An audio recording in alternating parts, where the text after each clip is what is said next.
It's your smell what the bird is barbecuing. G'day jabronis and fans of the PMC, it is the Bird. Back with you again, hello, hi. And we are here for week 9 of the Pokemon Masters Cup. Tempo Frogadier is currently chilling at 6-2. Doing alright, like the 2 losses we've had have been meh. Like, one of them was just hacks that you can't really deal with when the game just hates you that much. And the other one was just the fact that I messed up and I took an L. So, other than that, I want to say that, you know, so far, in my entire Sun and Moon format run, I haven't lost clean, which has been pretty nice. I've enjoyed it, but we'll see if that's going to change today. We're up against Jonah, coach of the Phoenix Incineroars. He is in our division. Again, we're going through the divisional matches. We played Sketchy, beat him. Now we're playing Jonah. We beat them last time. He has made a few changes to his team. Doesn't have the Torn anymore, has an Cosmogs. I'm totally fine with that, to be fair. That trade was good for him in other matchups, but against me it is not the best. Necrozma does not really do that much to my team. And this week my transactions came through. If you didn't know the transactions that I made, basically I traded my Zapdos away to Johnny GB, coach of the Oregon Ducklets, for Jirachi, and then I dropped Metagross and Scolipede for Vikavolt and Gyarados. Reason I did this was because I was enjoying Scolipede, it was alright, but I just found that like it was, I just wasn't really enjoying the dynamic I had in my team. Vikavolt seemed kind of cool to replace Zapdos with, and Jirachi was much better than Metagross, and like the fact that I have now like Jirachi, Hydreigon, Speed Boost Blaziken, like it's a very, very solid core foundation for a team, just incredibly offensive, which is great. I love that, and it was just really solid for my team. And yeah, it makes my team a lot weaker than what it was. I fully accept that, but also the aim for me in this league is more just to try and new mons, and I haven't really used Jirachi that much. I haven't used Gyarados or Vikavolt that much, so I'm keen to use these guys and see how they go. But my team this week, I've got a Choice Scarf, Alolan Ninetales. The reason I brought Choice Scarf was because I can come in, set up the Hail, which shuts down Kabutops, which is fantastic. But even if Kabutops was in, set up the Rain, Ninetales actually outspeeds Kabutops in the rain. It outspeeds, I believe, Adamant Kabutops in the rain with the Choice Scarf set that I have. I get a physically defensive Gorgeist, again designed to deal with Haxorus plus Kabutops, and also against Mienshao. I got an offensive Hydreigon, I believe, this week, just because he didn't really have a lot of switches, barring Whimsicott. I had a bulky Wish past Jirachi, just kind of pivoting around, taking hits from Whimsicott to Dodrio. Had classic SD Blaziken, just because he has a Necrozma. I think I have Fire MZ with Flare Blitz, just to break through it, because Necrozma can be annoying. And finishing off the team, we have just a nice and fat Vikavolt design there to just take hits for days. But regardless, guys, let's hop into this game. Best of luck, Jonah. At this point, I'm still like trying to. I basically clinched my spot into playoffs, so I'm not going like ridiculous with my team building. I'm trying to keep as much of that under wraps as possible, but I do lead with my Scarf Ninetales, because I know if he leads with anything like this, I can basically just click turn 1, Hail Boost Blizzard, and knock out things like Whimsicott. So I'm like, you know what? He's sent in Whimsicott, I'm just going to go straight for that Blizzard, because he would normally outspeed me, so if you go for U-turn, maybe I think he's safe, but he actually goes for the hard switch, and I was like, damn, that would have been really nice if he had U-turn there, because I could have caught him and basically killed his Whimsicott turn 1, but he does go into the Necrozma. I can fire off a Blizzard here, and that does a lot of damage to Necrozma. He gets buffeted by the Hail, and I figured he might want to go for some kind of recovery here. Made a lot of sense for him to try and heal up this turn. I was tempted to fire off another Blizzard, but I knew that he would either heal up or maybe go for Hazards, and I was like, no, I'm not going to deal with that. I'm just going to go straight out to my Vikavolt, making its debut, Viscera. Look at that beautiful shiny. But he actually ends up going for those rocks, and I'm like, this is okay. Rocks are kind of annoying for my team, but they're also not too bad. And at this point, I was like, well, surely he isn't going to sack off his Necrozma. He has a couple of things that can come in against Vikavolt. What I'm just going to do here is go straight for the Bug Buzz. If he stays in, so be it. If he doesn't, it's whatever. Like, at this point, Bug Buzz is a very good play because it's everything on his team. And he actually chooses to go for Toxic, and I do dodge. It doesn't really matter too much, I think, in the course of this game that I dodged that Toxic. Like, Vikavolt wasn't doing too much, but the fact that he just said, you know what, I don't need my Necrozma. Like, he's been hyping this thing up for a lot of this season, like, once he got it, and he just decided to sack it by, I think it was turn 3. So, A little bit surprising, he does go into the Kabutops here. Now, if he was Jolly Life Orb, I could actually potentially live the Stone Edge. But for the fact that I do believe he could be Adamant, I am going to play it safe here and go out to my Gourgeist. It is designed, as I said, to deal with this Kabutops. Now, Gourgeist is packing Sludge Bomb for Whimsicott, but last time he just didn't bring Whimsicott, didn't do much with it, and he's a Choppleberry Kabutops. This is really good information for me. I am actually EQ Blaziken, not Low Kick, but it's a really nice little prep on his part, and I can definitely tell from that damage that he is by far an Adamant nature. Now, I was tossing up between two options here. Obviously, he knows he can just start with Seed Bomb, so I was thinking of going for Sludge Bomb. I believe I choose to go for Synthesis instead, just because as great as catching Blissey with the Sludge Bomb is, not Blissey, as much as catching Whimsicott with the Sludge Bomb is great, it's not worth having my best check to things like Haxorus and Kabutops being weak. So I decided to cut my losses here and just heal up my Gourgeist as much as possible to be able to deal with Kabutops in the future. I'm gonna switch out to my Jirachi because I figured, well, this is a Whimsicott. What's it really gonna be able to do to me? I'm a decently bulky Jirachi, and it turns out that Jonah actually brought a Choice Specs Whimsicott, and this Shadow Ball is about to do an absolute crap ton. And I was there like, that's a lot more than I expected it to do. I believe I can take one more, and he knows that. So at this point, I was just trying to put on as much pressure as he goes out to Mienshao, and I was like, all right. I figured because of his Specs damage, I could just go out to my Hydreigon and be fine. I could have stayed in with Rachi too, potentially, but I choose to go Hydreigon. He reads that really nicely and going into Mienshao. Obviously, my best play here, I think, is just going to my Gourgeist, because if he is Reckless Mienshao, what I can do here is chip him a bit further with a Rocky Helmet.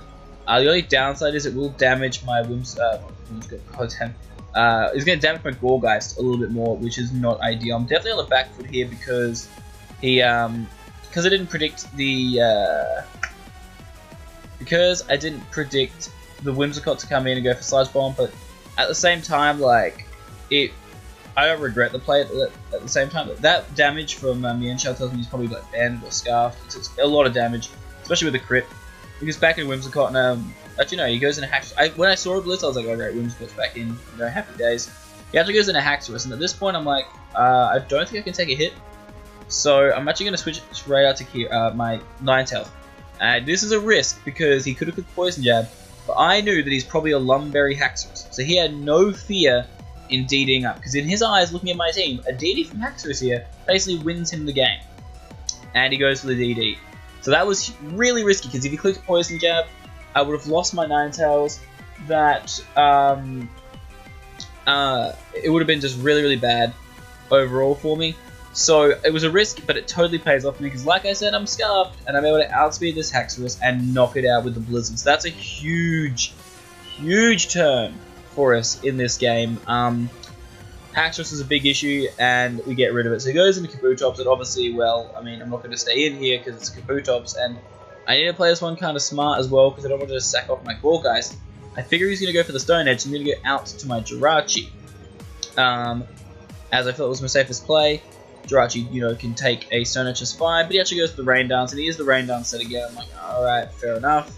I could have gone out to Gourgeist there, and it wouldn't have really mattered too much, because from that range, I believe, after Rock, Stone Edge took me out, so that was something I was keeping in the back of my mind, was the fact that Stone Edge should take me out, but I choose to go hard into Gourgeist now, because I figure he's going to go for a Water move. I can live it, and I can also then just, damage the Kabutops with the Rocky Helmet, kind of weaken it down, whittle it a bit more. As you see, this is going to be a waterfall coming through, and we live on 1 HP, and that is so good, because it means potentially he's going to take another Rocky Helmet turn. It also stalls out a rain turn for him, so that's really nice. Again, I could have gone Sludge Bomb, and this time I really wish I did, because I had no reason to Synthesis. I wasn't taking another hit. Sludge Bomb was by far my best play, because on the off chance he did switch, I don't really know why he didn't just stay in. I guess maybe he was expecting me to want to Shadow Sneak and get a bit more chip damage. I'm not really sure. Maybe he didn't want to risk missing Stone. I don't really know why he made that play. I think he should have just stayed in and killed me, but each to their own. I have a little bit of health left, enough to take another... I can't take another Waterfall, but I'm going to go out to Rachi, because I'm like, well, he's going to hit Moonblast, I'm going to lose him on, so I'm just going to accept the fact that it's going to be my Jirachi. But since I know that he's specs and locked into this, I can go into my Ninetales next turn and lock myself into Freeze Dry. Because at this point, all that he has left is Dodrio, Kabutops, and Whimsicott, all of which basically drop to a Scarf Ninetales Freeze Dry. So that was kind of the way I was looking at it. I could go for Blizzard, but it's not really worth the risk of the fact that Kabutops can probably take 2 Blizzards. So looking back on it, I was like, I'm just going to click my Freeze Dry, because from this range, it's like, it could knock out Whimsicott. It's definitely a risk, because obviously Specs Moonblast is going to be able to knock me out. Like, that's just a fact at this point in time. But he is going to withdraw, which is really nice to me. He is going to go out to... Oh, he still has the Mienshao. I forget, he has 4 Pokemon left. He still has Mienshao. Chill in the back, as I am just going to drop a Blizzard, and that is going to take out Mienshao, because Mienshao ain't really that bulky. Actually, it doesn't even take him out, but the fact is that I am Scarf Ninetales. I do outspeed a Scarf Mienshao every day of the week, so I can kill him, but I'm like, no, that's not the best play. The best play is preserve my Ninetales, because he could just set up Rain again with Kabutops, so I'm going to sack off my Gourgeist, and because I have the Rocky Helmet, I'm going to be able to take care of this Mienshao as it goes for a potential move. He goes to the U-turn, which means he will get knocked out by the Rocky Helmet, and that puts us in a really strong spot. It basically puts it at Hydreigon. We're basically at 4-3, I believe, right now. And at this point in time, he's going to go out to his Dodrio, which is fine. Like, Dodrio's a good one. And I'm going to go out to Nakamura. Like, Shinsuke, he knows what he has to do here. Basically, all I really have to do in this situation is protect with Blaziken, and then I'll be able to outspeed the Dodrio, and all I do from there is click Inferno Overdrive. Like, it'll Oko the Dodrio, and then I'll be able to outspeed the Whimsicott and knock it out with a Flare Blitz, and then it just leaves Kabutops, which, if the main issue I had was, like, if he was Life Orb and he had Aqua Jet, he could have won this game, I feel, but he didn't have the Aqua Jet. I believe his set was something like Rain Dance, Waterfall, Stone Edge, and some other move, I can't remember what. He does get off a lot of damage with Quick Attack, but what we're going to be able to do here is go straight for the Inferno Overdrive. This beautiful animation here. It was Z Flare Blitz, as I said. So this is definitely going to be able to knock out the Dodrio, and what this leaves is Whimsicott plus Kabutops. Now, if Kabutops had Aqua Jet, I can come in here, go for Aqua Jet to knock out Blaziken, but at the same time, I could lock myself into Freeze Dry with my Ninetales, knock out the Kabutops, or 2 KO the Whimsicott, and after that I could just switch out, sack off my Hydreigon, come back in with my Ninetales and go for the Blizzard that definitely knocks out his Bliss, but he actually chooses to go into Bliss now, so interesting play for sure. What I am going to be able to do here, he does go for the Switcheroo, which does fail. I don't know if he realized that because I had the Z move. I think he just realized that I was going to be able to outspeed him regardless because of the speed boost. But I'm going to be able to knock out Blissey, and the recoil is going to knock me out, which is a blessing in disguise. It means that he doesn't get a potential Rain Dance turn, but at the same time I did have Ninetales in the back, and as you're going to see, he's going to go into his Kabutops. From the damage that I've seen from Kabutops, the fact that it didn't rain, Waterfall didn't knock out my Gourgeist, I'm going to assume that he might be Jolly here. And that means that even after Rocks, a Jolly Aqua Jet would not be able to take me out because he is, in fact, Chocolberry. He is not a Life Orb variant, so he wouldn't be able to knock me out of that. Even if he did, I had my Hydreigon in the back, which was able to fire off an Earth Power and take him out. So interesting that he sacked off his Whimsicott. I think he should have gone into Kabutops to risk the fact that maybe I had the fighting move, but for some reason he chose not to do that, and we end up getting, I believe it was a 3-0, because I still had Hydreigon and Vikavolt. So yeah, we get a 3-0 victory there. I was very close in the middle parts. Definitely Kabutops was very scary, and so was Whimsicott, but Ninetales came in pretty clutch. Scarf Ninetales set just kind of ran through his team, which was really nice. I believe it got 3 kills in the end in this game. Vikavolt put in work on his debut, taking out Necrozma, and Gourgeist did a really good job. I honestly probably could have used Gourgeist a bit better in that game, but then again, I don't really regret too much how I played it. I think if I clicked Sludge Bomb once and got that damage on Whimsicott, I could have just locked myself into Freeze Dry with Ninetales and won as well, but each to their own. I still don't regret the plays, because if Ninetales took the Quick Attack from Dodrio, then I probably would have lost, so I played around it how I had to play around it in order to win, so definitely no regrets. But we get the W, which is amazing. We go to 7-2 now. Definitely clinch playoffs. We're probably going to get a 2nd seed because we had to forfeit against Grimsby. If we'd beat them, probably would have been top seed. But you know what? That's what I get for using an illegal move, so whatever. We're probably going to make playoffs just fine. Next week we have Sharp. I'm going to bring some kind of heat, probably. I don't know. I'm going to bring something for him. We'll see what happens. But yeah, we're doing alright in the PMC. It's going pretty well. I'm enjoying it. So yeah, I hope you guys enjoy watching. This is the Bird, and I'm out. Peace.